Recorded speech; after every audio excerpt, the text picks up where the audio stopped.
All right, and we are back here on the GSMC Football Podcast. And for the second part of the show, we are now going to talk about the Tampa Bay Buccaneers. We'll talk about Baker Mayfield's free agency drama. But I do want to touch upon Mike Evans. So, like I said to open the show, the Buccaneers did, in fact, re-sign Mike Evans to a 2-year, $52 million contract with $35 million guaranteed, coming off of a great season. 1,255 yards, receiving in 13 touchdowns. Again, has had 1,000 yards in every season since he was drafted back in 2014. He's 33rd all time in receiving yards and 13th in receiving touchdowns. And now he becomes the league's fourth highest paid wide receiver. And listen, the Buccaneers, they have a ton of free agents like Baker Mayfield, who this is what this segment was mainly supposed to be about until Mike Evans got re-signed. And also they could look to franchise tag their safety Antoine Winfield Jr. So things are looking good for the Bucs because again, you had a ton of free agents and it's going to be tough. And listen, there'd be teams out there. There are teams out there that need Mike Evans. And he did say I did see that he was going to test the market, but I guess the Bucs were like, no, we're gonna give you this, and he's like, all right, I'll take it, and now he's back with the Bucs, that I think, is going to be what brings Baker Mayfield back. I mean, I think he was already coming back, but I think this kind of just cements that it is going to happen. But there are teams out there that are interested, that could potentially be interested in Baker Mayfield. If it isn't Tampa. And one of the teams is the Patriots. The Patriots are reportedly very high on Mayfield, but the likelihood of them acquiring him is a long shot. Also, the Falcons were another team that could possibly be in on him. I know they're in on Fields. I mean, they could draft a quarterback. There's so many different things that they could do as well. But Baker Mayfield is definitely a possibility for them. His next contract is estimated at $120 million. And coming off of a season passed over 4,000 yards, 28 touchdowns on a one-year deal. Several members of the Patriots organization have connections to Mayfield. Their offensive coordinator, Alex Van Pelt, and this is from back when he was with the Browns. Again, I think Baker Mayfield is going to end up back with the Bucs.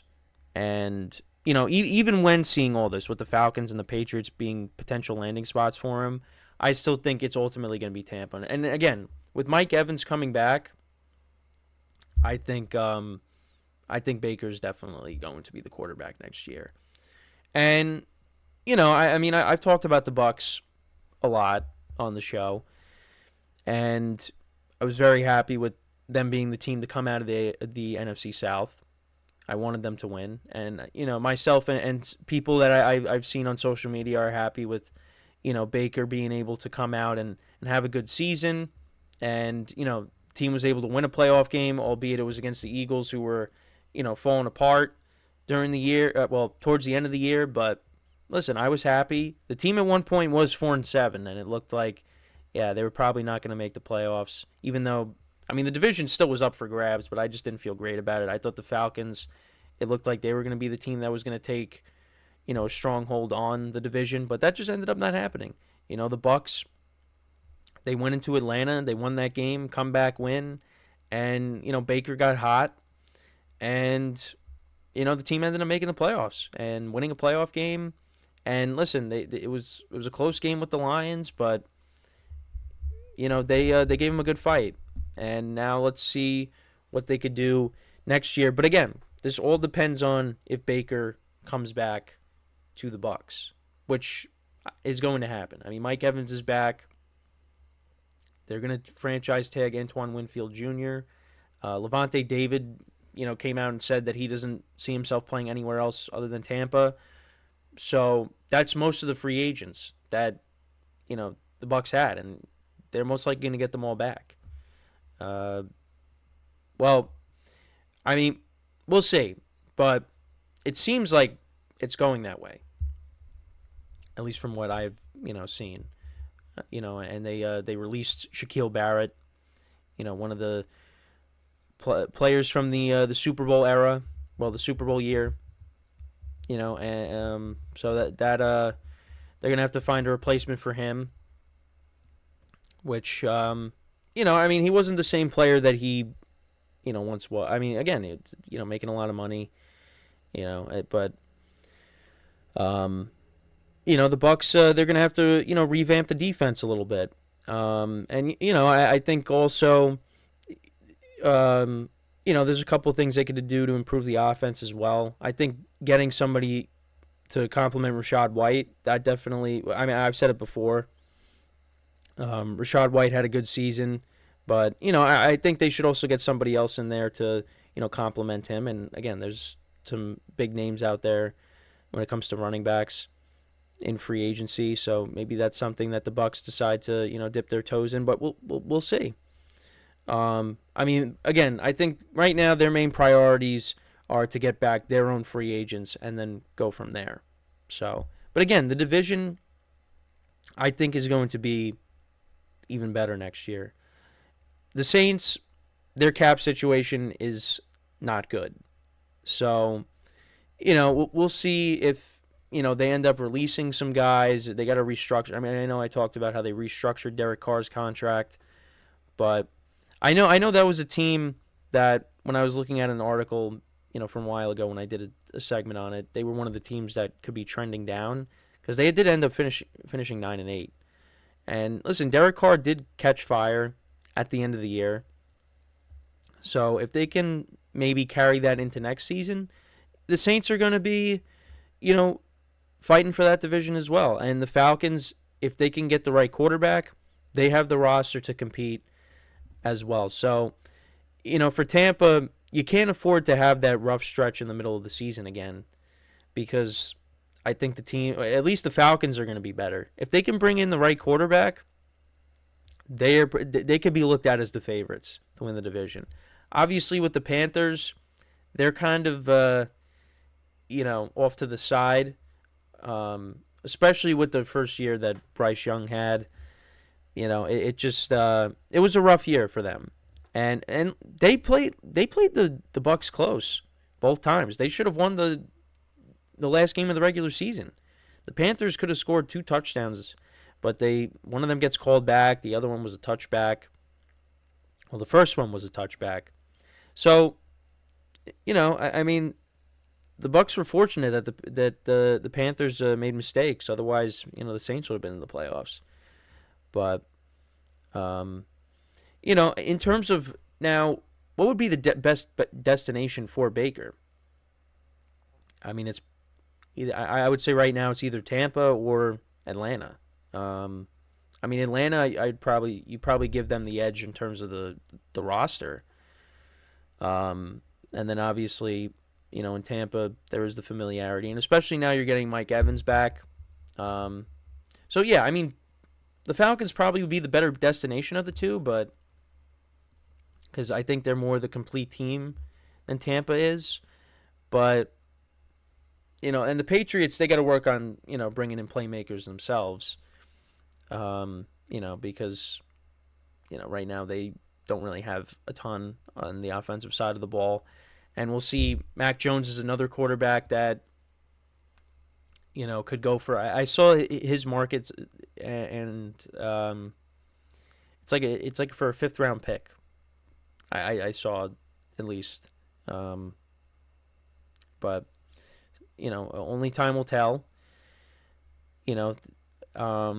But I think for Baker, he is going to end up back with the Bucks, and they're going to run it back, and hopefully they can improve the team even more, and they try to take the next step next year, which again, the conference is weak.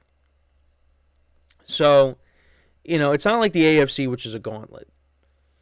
But, I mean, there are going to be teams in the NFC that are going to be better, and I've said that numerous times. The division, I think, is going to be better. So, the Bucks, again, they cannot afford to, have that rough stretch in the middle of the season. So, but, at least getting Mike Evans back, that's a step in the right direction. Again, I'd have to look at, really got to look at what they have left with their cap situation. If they do bring back Baker and they end up franchise tagging Antoine Winfield Jr., because I can't imagine that they have a ton of cap space. So, the draft is going to be something that they're going to have to address some of their needs. I mean, maybe that's where they go with the running backs. They draft another one. But at least for the moment, they got Mike Evans back. I mean, he's going to be a Buccaneer probably for life, I would imagine. I mean, listen, there are teams out there that need a wide receivers. I mean, the Jets, I know, are a team that, maybe could have made a push for him. The Chiefs. But, he elected to stay in Tampa. And, I mean, and a lot of people said this too, he's got a Super Bowl ring. And he won it in Tampa. He wants to stay in Tampa. He wants to finish his career in Tampa. So, they got him. You still got Godwin. Maybe another receiver possibly you add to the mix. But, again, in a conference that's not that loaded, unlike the AFC, I mean, this is a team that could still, if they bring back most of their guys, either win the division or you could get a wild card spot. So, but again, we will just have to wait and see what ends up happening. Whether it's a matter, I think it's a matter of when, not if, with Baker Mayfield and his return to Tampa. And again, we'll see if they end up franchise tagging Antoine Winfield Jr., but they got Mike Evans back, and now we just got to see if they get Baker back. So now Baker and Mike Evans can continue to build off of their solid 2023 season together. So before I go into second break of the show, just want to remind you guys once again, to tip or donate and get your comments recognized, make sure to go to the following link. That is gsmcspodcast.net. Really helps the show, makes the show more interactive between myself, the host, and you guys, the viewers. Again, that is gsmcspodcast.net.